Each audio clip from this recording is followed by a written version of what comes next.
بسم اللہ الرحمن الرحیم۔ تمام دیکھنے اور سننے والوں کو میری طرف سے السلام علیکم۔ پاکستان کے حالات، پاکستان کی خبریں، سیاست کی خبریں، الیکشن کی خبریں، کاغذات جمع تفریق کی خبریں، جبر تشدد کی خبریں، یہ سب کچھ آج اس ویڈیو کے اندر آپ کے ساتھ شیئر کروں گا۔ کچھ سیاسی خبروں کی طرف چلنے کی کوشش کرتے ہیں۔ عرفان صدیقی صاحب جو نواز شریف صاحب کے دستے راست ہیں اور نواز شریف صاحب کی کیبنٹ کے لیے بڑی اہم پوزیشن رکھتے ہیں، تو وہ میڈیا پر آئے اور انہوں نے کچھ ریکویسٹ کی، جن کو ریکویسٹ کرنی ہوتی ہے ان کو ریکویسٹ کی۔ عرفان صدیقی صاحب نے کہا کہ جو پاکستان تحریک انصاف کے چیئرمین ہیں وہ تو 9 مئی کی وجہ سے یا سائفر کی کیس کی وجہ سے یا توشہ خانہ کیس کی وجہ سے یا القادر ٹرسٹ کی وجہ سے وہ تو جیل کے اندر ہے، لیکن جو 9 مئی کی ہوا ہے اس کی وجہ سے ان کی پارٹی جو ہے وہ آزادانہ طور پر گھوم رہی ہے۔ یہ عرفان صدیقی صاحب نے فرمائش کی۔ کاغذات نامزدگی والا مرحلہ جو ہے مکمل ہو گیا۔ جو رپورٹیں آ رہی ہیں ان کی وجہ سے ابھی جو ہے معاملہ جو ہے وہ بہت پریشان کن ہے وجاہتی امرہ کے لیے اور پاکستان مسلم لیگ کے لیے۔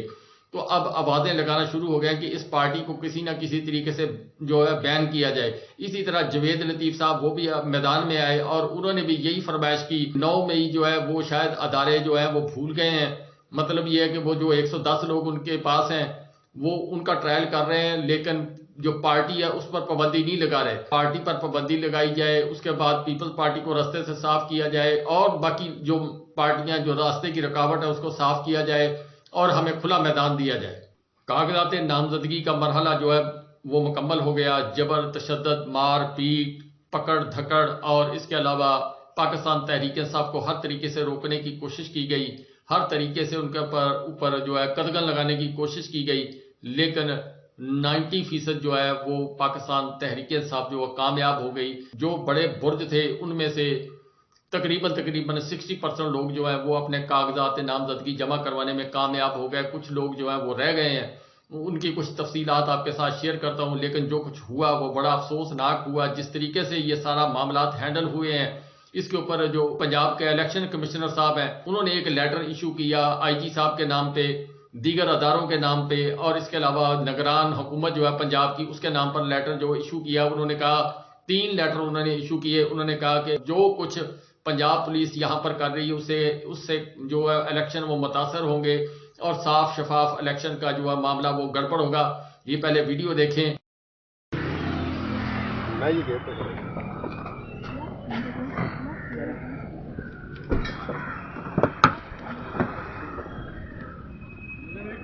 آپ چھوڑ دیں سر، 1 منٹ ٹھہر جائیں، میری بات ہوگی ڈی اے جی سے۔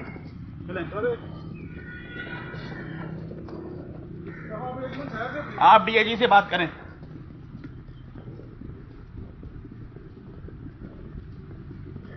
ادھر دفتر آ رہا مذاق مچایا ہوا ہے۔ کاغذات نامزدگی کا مرحلہ مکمل ہو گیا۔ اب باری آنی ہے تائید کنندہ اور تجویز کنندہ کی۔ کیوں کاغذات تو کوئی بھی وکیل بھی جمع کروا سکتا، کوئی بھی جمع کروا سکتا، کوئی دوسرا بندہ بھی جمع کروا سکتا، لیکن تائید کنندہ اور تجویز کنندہ جو ہیں ان کو الیکشن کمیشن کے دفتر کے اندر اور جو آر او کا دفتر ہوگا یا جو جہاں بھی ان کا پروسیس ہونا ہے وہاں پر ان کو پیش ہونا پڑے گا۔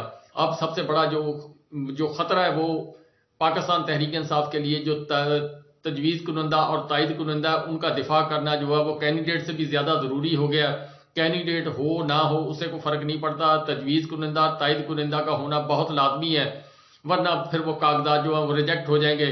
اب جو سب سے بڑی واردات جس طرح یہ پکڑ دھکڑ پر زور لگایا گیا، اسی طریقے کے ذریعے جو ہے تجویز کنندہ اور تائید کنندہ کو اٹھانے کی کوشش کی جائے گی، غائب کرنے کی کوشش کی جائے گی۔ اس کے متعلق عمران خان صاحب نے جیل سے اپنا پیغام جاری کیا ہے۔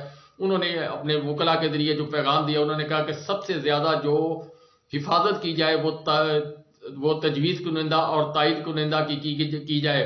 جن جن لوگوں کے کاغذات جمع ہوں گے انہوں نے کہا کہ فوری طور پر اپنے تجویز کنندہ اور تائید کنندہ کو انڈر گراؤنڈ کر دیا جائے کسی ایسی جگہ پر جہاں ان کی رسائی نہ ہو، اور پھر موقع دیکھتے ہوئے اب مناسب موقع کی تلاش کرتے ہوئے ان کو فوری طور پر الیکشن کمیشن کا جو بھی معاملے کو کور کریں گے ان لوگوں کے پاس لے جایا جائے۔ لیکن یہ جنگ بھی ختم نہیں ہوگی، اس کے بعد بھی بہت کچھ ہوگا۔ جب الیکشن ہو جائے گا پھر اس کے بعد بھی بہت کچھ ہوگا۔ بلے کا نشان کا کیا بنے گا اس کے متعلق عمران خان صاحب کی پارٹی جو ہے وہ کانفیڈنٹ ہے، اب منگل والے دن وہ موجود سپریم کورٹ یا ہائی کورٹ یا پشاور ہائی کورٹ یا لاہور ہائی کورٹ جہاں بھی وہ مناسب سمجھیں گے وہاں پر وہ اپنا جو ہے وہ مقدمہ پیش کریں گے اور انصاف کی امید رکھیں گے. لطیف کھوسہ صاحب کے بیٹے نے کاغذات جمع کروانے تھے، لطیف کھوسہ صاحب نے جمع کروانے تھے، اور اس کے علاوہ جو کچھ اور جو ان کے جو گروپ کے لوگ ہیں انہوں نے کاغذات جمع کروانے تھے. پھر جو کچھ ان کے ساتھ ہوا وہ لطیف کھوسہ صاحب کی زبان سے آپ سنیں. ڈیفنس کے صوبائی امیدوار حافظ فرحت کے کاغذات نامزدگی جب داخل کرانے گئی، ہمارے ٹیم گئی تو انہیں بھی جو ہے پولیس نے اور سفید پاک چاک میں لوگوں نے انہیں گرفتار کر لیا اور ان سے جو ہے کاغذات نامزدگی بھی چھین لیے اور ان کو جو ہے تھانوں میں مختلف تھانوں میں پھراتے رہے اور انہیں مقید کر کے اور ان کو جو ہے ان سے بدتمیزی بھی کرتے رہے اور تشدد کیا. اتنے خائف ہیں حافظ فرحت سے، انہیں علم ہے کہ حافظ فرحت یہاں اتنا حرب العزیز ہے کہ اس سیٹ پر وہ یہ ماشاءاللہ پی ایم ایل این کے امیدواروں کا یا آئی پی پی کے امیدواروں کا اس انداز سے صفایا کرے گا اور اس انداز سے ان کی ضمانتیں ضبط ہوں گی اور اتنا میسو قسم کا جو ہے پی ٹی آئی کا اسے ووٹ پڑے گا کہ اس کے خوف سے انہوں نے تمام یہ ہتھ کنڈے استعمال کیے ہیں جس سے حافظ فرحت کو مانے کیا جائے الیکشن میں حصہ لینے سے یا الیکشن میں لڑنے سے. حافظ فرحت کو جتائیں گے اور حافظ فرحت کا سارا پینل جیتے گا، جس میں میں بھی نیشنل اسمبلی کا اوپر امیدوار ہوں اور میں نے بھی آج کاغذات نامزدگی داخل کروا دیے ہیں جو انشاءاللہ ہم 8 فروری کو ایک قوم کو ایک خوشخبری ملے گی اور قوم کو صحیح معنی میں قیادت نصیب ہوگی. اب جو دردناک کہانی آپ کے سامنے آئے گی جس کو دیکھ کر انسان کی روح کانپ جاتی ہے، اس ویڈیو کو دیکھ کر انسان کی جو روح وہ کانپ جاتی ہے، وہ یہ ہے کہ شیخ امتیاز جو پاکستان تحریک انصاف کے کینڈیڈیٹ ہے، پی 156 حلقہ ان کا ہے جی، اور ان کی وائف جو ہے وہ کاغذات جمع کروانے گی اور ان کے ساتھ جو سلوک ہوا، جو کچھ ہوا، اور پنجاب کے لوگ جو ہے یا پنجاب کے اندر جو سرکاری لوگ ہیں جو بھی یہ کام کر رہے ہیں، میں ان سے صرف درخواست کر سکتا ہوں کہ آپ کے گھر کے اندر ماں بھی ہے، بہن بھی ہے، بیٹی بھی ہے اور غیرت بھی ہے، شرم بھی ہے، حیا بھی ہے. اور پاکستان میں پنجاب کا نام غیرت اور حیا ہے. اگر یہ غیرت اور حیا ہم نے بالا طاق رکھی صرف اس وجہ سے کہ ہم نوکری بچانے کے چکر کے اندر لگے ہوئے ہیں، کل یہی کوئی ایسی بات اگر آپ کے بچوں، آپ کی بیٹی، آپ کی بہو، آپ کی بہن، آپ کی ماں، آپ کی بیوی کے ساتھ کوئی یہ سلوک کرے تو آپ کو کیسا لگے گا؟ یہ میرا سوال ہے ان لوگوں سے جو شاہ سے زیادہ شاہ کے وفادار ہو کر اس وقت جو وہ کام کر رہے ہیں. یہ سنیں انسان کے رونٹے کھڑے ہو جاتے ہیں کہ کس طریقے کے ساتھ ان کے ساتھ بیہیو کیا گیا. یہ واقعہ جو لاہور کا لاری اڈا جس کو کہتے ہیں بس سٹینڈ، اس کے ساتھ کا ملحقہ جو ایریا وہاں کی یہ ویڈیو ہے، اور وہاں شیخ امتیاز صاحب جو ان کا حلقہ ہے جس کے اندر انہوں نے الیکشن لڑنا ہے، اور جو کچھ وہ بیان کر رہی ہیں اس کے بعد انسان کے رونٹے کھڑے ہو جاتے ہیں. میں امتیاز محمود کی بیوی ہوں جن کے پیپر آج میں حلقہ 156 کے جمع کرانے کے لیے گئی تھی. وہاں پہ آر او کے آفس میں ایسے جو سول کپڑوں میں اسے مجھے کھینچ کے بدتمیزی سے، اتنی بدتمیزی سے مجھے باہر نکالا لاوازوں کی طرح، میری عزت سے ہاتھ ڈالنے کی کوشش کی. وہاں پہ کوئی میری فریاد سننے والا نہیں تھا. آر او نے وہاں پہ مجھے پکڑایا سرعام، پولیس والے بیٹھے ہوئے تھے اور وہاں پہ کوئی سننے والا نہیں تھا. یہاں پہ انصاف پاکستان میں کس کو ملے گا؟ ہم لوگ اپنا انصاف لینے کے لیے گئے اور وہاں پہ میرے ساتھ جو زیادتی ہوئی ہے، میرے خامد کے پیپر چھین لیے گئے، آئی ڈی کارڈ چھین لیے گئے، پیسے چھین لیے گئے مجھ سے، میرے فون چھین لیے گئے، اور کس طرح ان لوگوں نے رات تک مجھے تھانے میں بٹھا کے ذلیل کیا. اور یہ میرے اللہ کی مدد ہوئی کہ اللہ کو کرم ہوا کہ جو میں ابھی آپ سے بات کر رہی ہوں. چیف جسٹس صاحب سے میری گزارش ہے کہ میری اپیل کو سنا جائے، پلیز میری اپیل کو سنا جائے. میں کہاں جا کے یہ فریاد کروں؟ پلیز چیف جسٹس صاحب میری اپیل کو سنیں آپ. فاطمہ چدڑ جنہوں نے پاکستان تحریک انصاف کی طرف سے مریم نواز صاحب کے خلاف کینڈیڈیٹ کھڑی ہونے کا فیصلہ کیا اور پاکستان تحریک انصاف نے انہوں کو گرین سگنل دیا. انہوں نے اپنے جب کاغذات جمع کروانے کی کوشش کی تو ان کے ساتھ جو کچھ آپ بیتی ہوئی وہ انہی کی زبانیں آپ سنیں. میرا نام فاطمہ چدڑ ہے. میں فارمر چیئرپرسن ہوں پنجاب کی وومن پروٹیکشن اتھارٹی کی. آج میں پی پی 165 سے اپنے نامینیشن پیپر سبمٹ کرانے کے لیے گئی ہوں. یہ دیکھیں کس طرح سے وہاں پہ پولیس والوں نے طوفان بدتمیزی مچایا ہوا تھا. مجھے اندر نہیں جانے دے رہے تھے. میرا بیگ چھین لیا گیا, میرے پیپر چھین لیے گئے. اندر سے عملے نے آ کے مجھے بچایا ہے صرف اس لیے کہ مریم نواز وہاں سے کنٹیسٹ کر رہی ہیں. اس لیے وہاں سے کسی اور عورت کو کھڑے نہیں ہوا دیا جا رہا. جسٹس باقر نجفی صاحب کے عدالتی حکم کے باوجود جو نقشہ وہاں پر پیش کیا گیا آر او صاحب کے آفس کے اندر, جو پولیس نے وہاں پر پولیس گردی کی, اس کے مطابق چودھری سلیم سرور جوڑا اور ان کے بھائی سلمان سفدر جوڑا جو ہے ان کے کاغذات نامزدگی جو ہے وہ نہ منظور کیے گئے, نہ پولیس نے ان کو اندر جانے دیا. اس کے بعد آر او صاحب جو ہے انہوں نے ان کے کاغذات لینے سے انکار کر دیا. جب پوچھا گیا تو انہوں نے کہا جی کہ ہم آپ کے کاغذات نہیں لیتے.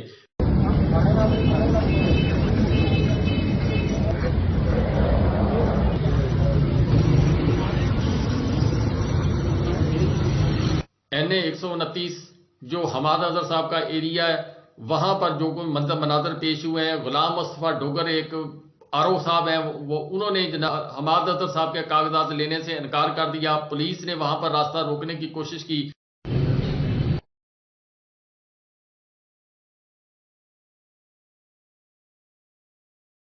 عثمان ڈار صاحب کی والدہ جو ہے ان کے ساتھ جو کچھ پہلے ہوا, جو ان کے گھر کے ساتھ ہوا, جو ان کی فیملی کے ساتھ ہوا, وہ اور جس طریقے سے ان کے شہر کے اندر سیالکوٹ کے اندر کرفیو نافذ تھا, گجرانوالہ کے اندر کرفیو نافذ تھا, ایک قسم کی ہر گلی کے ہر نکڑ کے اوپر جو پولیس کھڑی تھی, لیکن اس کے باوجود جو والدہ ہے ان کے کاغذات جو ہے وہ جمع ہو گئے. جس طرح کا ننگا ناچ وہاں پر کیا گیا, اس کے بعد خواجہ آصف صاحب جو ہے ان کی سیٹ جو ہے وہ اب خطرے کے اندر نظر آتی ہے. کو بڑا اپسیٹ کرنا پڑے گا اس کے معاملے کے اندر, وہ کیا کر سکتے ہیں کیا نہیں کر سکتے. پہلے تو انہوں نے بڑے گھر کے اندر فون, جو بڑے سپہ سالار تھے سابقہ, ان کو فون کیا تھا, اور جس کی وجہ سے عثمان ڈار صاحب کو ہرایا گیا تھا. خواجہ آصف صاحب اس وقت بھی ہار گئے تھے. اب اس وقت جو ہے ان کی والدہ میدان میں آئی. یہ بے شمار کہانیاں ہیں جو میں بیان بھی کرتا جاؤں, آپ نے ویڈیو بھی بہت ساری دیکھی ہیں, اور اس کے علاوہ میں نے کل بہت ساری کلیکشن کی تھی. سوشل میڈیا اس سے بھرا ہوا ہے. جو کچھ یہ ہو رہا ہے, یہ سب نظام جو ہے ایک سوال بن چکا ہے. یہ الیکشن ایک سوال بن چکا ہے. اگر ہم یہ سوچتے ہیں کہ ہمیں ہمارے گاؤں دیہات کے اندر معلوم نہیں, ہمارے گاؤں دیہات کے لوگوں کو نہیں پتا, ہم لوگوں کو احمق بنا لیں گے, یہ خام خیالی اور خواب کے اندر, خواب غفلت کے اندر محو ہے کہ اس طریقے سے جبر تشدد کر کے ہم جو ہے وہ الیکشن جیت جائیں گے, میدان صاف ہو جائے گا, لوگوں کو کھڑا نہیں ہونے دیا جائے گا.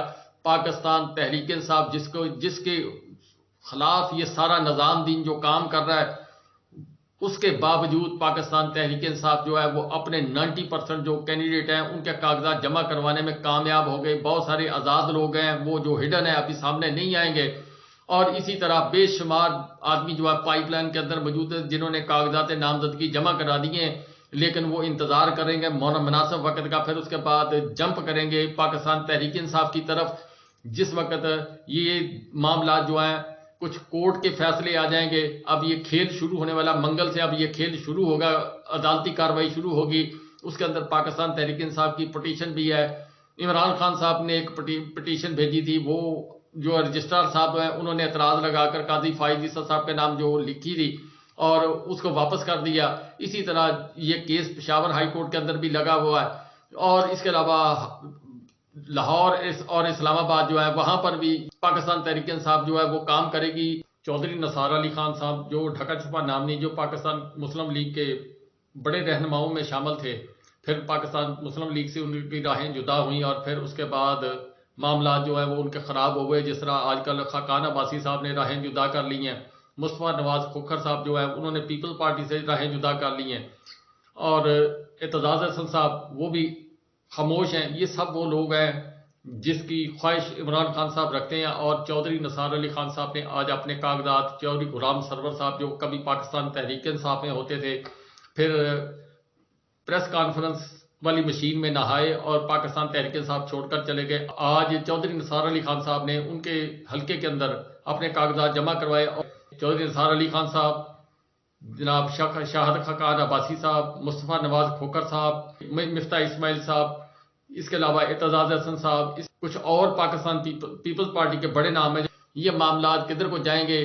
یہ سب نظام جو ہے ایک سوال بن چکا ہے، یہ الیکشن ایک سوال بن چکا ہے. اب میں ویڈیو کے اینڈ پہ آپ کو ایک انالیسس کر کے بتانے لگا ہوں، میری بات سے کوئی اتفاق کرے یا نہ کرے. پاکستان کے ادارے اس وقت خاموش. میرے سپہ سالار امریکہ سے ہو کر آئے، امریکہ میں کچھ باتیں ہوئی ہیں وہ میں نہیں بتا سکتا، نہ مجھے پتا ہے. وہاں پر کچھ معاملات طے کرنے کی کوشش کی گئی. پھر اس کے بعد IMF کی ایک تلوار ہے جو ان کے سر کے اوپر لٹک رہی ہے کہ الیکشن ہوں گے تو آپ کو پیسے ملیں گے ورنہ چھٹی. پاکستان مسلم لیگ سولو فلائٹ لینا چاہتی ہے. جناب آصف علی زرداری صاحب خاموشی اختیار کیے ہوئے ہیں اور خاموشی سے اپنا کام کرتے جا رہے ہیں. اور اس کے علاوہ پاکستان تحریک انصاف مزاحمتی سیاست کر رہی ہے، اور مزاحمتی سیاست کر کے جبر تشدد بھی برداشت کر رہی، مار پیٹ بھی برداشت کر رہی ہے، اپنا مالی نقصان بھی کر رہی ہے، جانی نقصان بھی کر رہی ہے. جبر تشدد کی عجب داستان کے ساتھ وہ کھیل رہے ہیں. جو کچھ ہو رہا ہے وہ شاید جموں کشمیر اور اسرائیل میں بھی نہ ہوتا ہو. یہ ساری باتیں ہو رہی ہیں. جو کچھ پنجاب کے اندر ہو رہا ہے، آپ اسپیشلی اب انالیسس کریں. پاکستان مسلم لیگ خواب غفلت کے اندر محب کہ ہم سب کچھ مٹا دیں گے، کوئی نہیں رہے گا، صرف ہم ہوں گے اور آگے راستہ صاف ہوگا. نہ پاکستان تحریک انصاف، نہ پیپلز پارٹی، نہ کوئی اور پارٹی ہم نے پیدا ہی نہیں ہونے دینی. جو کچھ نظام یہاں پر جس طریقے سے چلایا جا رہا ہے، اب یہاں پر ذرا رکیں. آپ آصف علی زرداری صاحب کا ایک بیان ہے کہ جناب محسن نقوی صاحب میرے منہ بولے بیٹے، یہ انہوں نے بارہا دفعہ کہا. اب جبر تشدد کی ایک داستان سب سے زیادہ جو ہے وہ رقم ہو رہی ہے پنجاب کے اندر. لوگوں کے اندر نفرت بڑھتی جا رہی ہے، یہ جبر تشدد کرتے جا رہے ہیں. پولیس خاموشی سے اپنا کام کرتی جا رہی ہے، جس طرح ان کو آرڈر مل رہا ہے وہ کرتے جا رہے ہیں. پاکستان کے جو طاقتور حلقے ہیں وہ خاموش ہیں، وہ ان کی نہ ہوا آ رہی ہے وہ کس طرف ہے، وہ کیا کریں گے، اگلے لمحے انہوں نے کیا سوچا ہے کسی کو معلوم نہیں ہے. اب یہاں پر آپ ذرا دماغی طور پر سوچیں، جس محلے کے اندر جبر ہو رہا ہے، جس محلے کے اندر، جس گاؤں کے اندر، جس شہر کے اندر جبر تشدد ہو رہا ہے، لاہور کے اندر ہو رہا ہے، باقی ہر جگہ پہ ہو رہا ہے، وہاں لوگوں کے اندر نفرت بڑھتی جا رہی ہے. یہ کل جب یہ کینڈیڈیٹ ان کے نکلیں گے باہر، لوگوں کے پاس جائیں گے، لوگوں کو کہیں گے کہ اے دوستو ہم آپ کے پاس ووٹ لینے ہیں. لوگ سوال کریں گے کہ فلاں آدمی کے ساتھ آپ نے کیا کیا، اس کا قصور کیا تھا، فلاں آدمی کا بچہ مرا اس کے ساتھ آپ نے کیا سلوک کیا، فلاں کی بیوی کا سر سے دوپٹہ چھینا اس کے ساتھ کیا سلوک کیا، تھانے والوں نے کیا سلوک کیا، باقی لوگوں نے جو ہمارے ساتھ جبر تشدد کیا وہ کس کس نے کیا. ایک ایک لفظ لوگوں کو یاد ہے، سوشل میڈیا پر ہر چیز موجود ہے. اب یہاں پر جب یہ لوگ باہر نکلیں گے، لوگوں کو سامنا کرنا پڑے گا. پھر ایک مہنگائی کا جو طوفان انہوں نے کھڑا کیا تھا 17 ماہ کے دوران، جس کو کہتے ہیں کہ وہ عمران خان صاحب کی وجہ سے ہوا، فلاں کی وجہ سے ہوا. نواز شریف صاحب جب بات کرتے ہیں وہ کہتے ہیں کہ 2017 سے ہم شروع کریں گے. یہ ساری باتیں خیال میں تو بہت اچھی ہیں لیکن عوام تو نہیں اس کو مانے گی. یا تو آپ ریلیف دیتے آتے اور پھر آپ کے اوپر آپ کا ٹائم ختم ہو جاتا. آپ نے تو وہ سپیڈ پکڑی، جو ریس لگائی، جو وعدے پیچھے کیے ہوئے تھے اس کے تحت آپ نے جو کچھ کرنا تھا وہ کیا. آپ کس کے پاس ووٹ مانگنے جائیں گے؟ جس محلے کے اندر بچہ مرا ہوگا اس کے پاس جائیں گے. جس محلے کے اندر عورت کے سر سے دوپٹہ چھینا ہوگا اس محلے کے اندر ووٹ مانگنے جائیں گے. جس شہر کے اندر آپ نے جبر تشدد کا نظام کیا ہوگا اس شہر کے اندر آپ ووٹ مانگنے جائیں گے. جس وکیل کا سر پھاڑا ہوگا، جس MNA MPA پاکستان تحریک انصاف کے کینڈیڈیٹ کا سر پھاڑا ہوگا اس محلے کے اندر آپ جائیں گے، اس گاؤں کے اندر جائیں گے، اس شہر کے اندر جائیں گے. یہ بہت سارے سوالات ہیں. مہنگائی ہے، یہ جبر تشدد کی کہانی ہے، اور اس کے علاوہ جو نظام پاکستان بھگت رہا ہے، پاکستان کی معیشت بھگت رہی ہے، پاکستان کا ملک بھگت رہا ہے اور لوگ خاموش ہیں. یہ کھیل مجھے تو کچھ اور ہی لگ رہا ہے کہ وہ جو گڑ سے مرے اس کے زہر کیوں دیں. پاکستان مسلم لیگ جو ہے مجھے لگ رہا ہے گڑ کھاتے ہوئے مرتی جا رہی ہے. وہ یہ سمجھ رہے ہیں کہ سب نظام جو ہے وہ ہمارا. پتہ اس دن چلنا ہے جی جس دن غبارہ پھٹنا ہے. 8 کو الیکشن ہونا ہے، 9 کو کچھ پاکستان کے اندر دنیا کچھ اور ہوگی، نظام کچھ اور ہوگا. پھر اب کیا پچھتائے ہو جب چڑیا چگ گئی کھیت. اور اس کے علاوہ جو بوگے وہی کاٹنا پڑے گا. جو کچھ بیج ڈالا ہے آپ نے نفرت کا، عوام سے آپ محبت کا کیسے توقع کر سکتے ہیں؟ یہ ساری باتیں اپنی جگہ پر. ویڈیو بہت لمبی ہوگی. اللہ حافظ.